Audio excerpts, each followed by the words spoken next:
অসম চৰকাৰৰ বিকাশ যাত্ৰা আঁচনিৰ অন্তৰ্গত মৰিয়নি সমষ্টিত 5খন আদৰ্শ বিদ্যালয়ৰ ভূমি পূজন ও আধাৰশিলা স্থাপন কৰা জলসম্পদ ও জনসংযোগ বিভাগৰ মন্ত্ৰী পীযুষ হাজৰিকাই মৰিয়নি মহাদেৱ আগৰৱালা উচ্চতৰ মাধ্যমিক বিদ্যালয় চৌহদত এই উপলক্ষে অনুষ্ঠিত সভাত বিধায়ক ৰূপজ্যোতি কুৰ্মী, যোৰহাট জিলাৰ উন্নয়ন আয়ুক্ত প্ৰণৱ বৰা, মৰিয়নি পৌৰসভাৰ পৌৰপতি বিশ্বপ্ৰভা শইকীয়াৰ লগতে ছাত্ৰ-ছাত্ৰী আৰু সহস্ৰাধিক ৰাইজ উপস্থিত থাকে।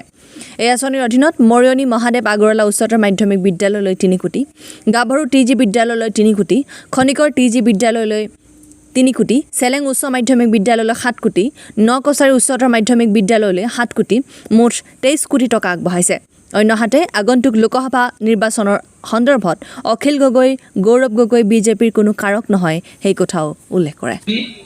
আৰু নকছাৰী উচ্চতৰ মাধ্যমিক বিদ্যালয় সেইখন স্কুলৰ কাৰণে আমি 7 কোটি টকাৰ আবণ্টন দিছোঁ আৰু শেষত চেলেংহাট হাইস্কুলৰ কাৰণে আমি 7 কোটি টকা আমি আবণ্টন দিয়াৰ ব্যৱস্থা কৰিছোঁ। আজি যোৰহাট জিলাৰ কাৰণে এটা ভাল খবৰ। আমি কেইবাখনো বিদ্যালয়ৰ আধাৰশিলা কৰিবলৈকে ইয়ালৈ আহিছোঁ। ইতিমধ্যে মৰিয়নিত আমি 5খন বিদ্যালয়ৰ আধাৰশিলা কৰিলোঁ আৰু তিতাবৰত কৰিলোঁ। ইয়াৰ পাছত যোৰহাটলৈকে যাম, তিয়কলৈকে যাম। মুঠৰ ওপৰত এইটো সপ্তাহত আমি অসমত 315খন স্কুলক আপগ্ৰেড কৰিবলৈ 3 কোটি, 7 কোটি, 8 কোটি টকা দিয়াৰ ব্যৱস্থা কৰিছোঁ আৰু শিক্ষা ব্যৱস্থাক যাতে আমি ভাল কৰিব পাৰোঁ তাৰ কাৰণে মুখ্যমন্ত্ৰী ডাঙৰীয়াই প্ৰয়াস কৰিছে আৰু এই অনুষ্ঠানটোত মই নিজক নিয়োজিত কৰিবলৈ পাই অত্যন্ত সুখী হৈছোঁ। লোকসভা নিৰ্বাচনত আমি জিকিমেই। আমি 12টা মানত জিকিম বাৰু। বিৰোধীয়ে খুব বেছি বিৰোধীয়ে 2টা মানত জিকিব পাৰে।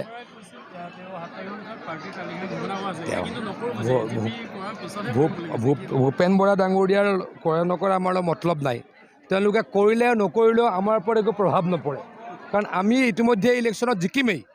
তেওঁলোকে 1-2টা সমষ্টিত ক'ৰবাত জিকিবলৈ প্ৰয়াস এটা কৰিব। বাকী দেখোন কেণ্ডিডেটেই নাই। যোৰহাটত কোন কেণ্ডিডেট হ'ব নাম শুনিছে নেকি এতিয়ালৈকে আপোনালোকে? ডিব্ৰুগড়ত কোন কেণ্ডিডেট হ'ব নাম শুনিছে নেকি? ডিব্ৰুগড়ত যিগৰাকী প্ৰাৰ্থীয়ে খেলিব বুলি ওলাই আছিলে তেওঁ বোলে এতিয়া লখিমপুৰ যাব খোজে। তেজপুৰত কোন কেণ্ডিডেট শুনিছে নেকি আপোনালোকে? কাজিৰঙাত কোন কেণ্ডিডেট শুনিছে নেকি? গুৱাহাটীত কোন কেণ্ডিডেট শুনিছে নেকি? বৰপেটাত কোন কেণ্ডিডেট শুনিছে নেকি? বা আপোনালোকে শিলচৰত কোনোবা শুনিছে নেকি? ডিফুত কোনোবা শুনিছে নেকি? তেওঁলোকে ক'ত লাগে? নগাঁৱৰ কাৰণে যুঁজ কৰি আছে। নগাঁৱত প্ৰদ্যুৎ বৰদলৈ ডাঙৰীয়াকো লাগে, গৌৰৱ গগৈ ডাঙৰীয়াকো লাগে। আৰু তেওঁলোকৰ যুঁজ হৈ আছে ক'ত টিকটৰ কাৰণে? কৰিমগঞ্জত।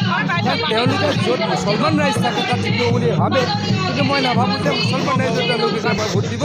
কাৰণ তেওঁলোকক নিদিয়ে কিয়? তেওঁলোকে ৰাইজৰ কাৰণে কোনো কাম নকৰিলে, ৰাইজক অকল মিছা কথা ক'লে, ৰাইজক অপশাসন দিলে। গতিকে আমি এতিয়া আৰু চিন্তা নকৰাকৈ জিকিব পৰা ব্যৱস্থা হ'ল। 3 গগৈ এইটো ক'ত সাম্প্ৰদায়িক কথা বতৰা আছে কওকচোন? এইবিলাক সাম্প্ৰদায়িক কথা বতৰা।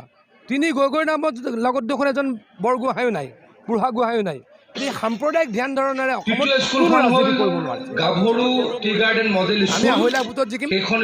আজি লিখি লওক আপোনালোকে গৌৰৱ গগৈ বিদ্যালয় সেইখন স্কুলৰ কাৰণে আমি 7 কোটি টকাৰ আবণ্টন দিছোঁ আৰু শেষত চেলেংহাট হাইস্কুলৰ কাৰণে আমি 7 কোটি টকা আমি আবণ্টন দিয়াৰ ব্যৱস্থা কৰিছোঁ। আজি এই 5খন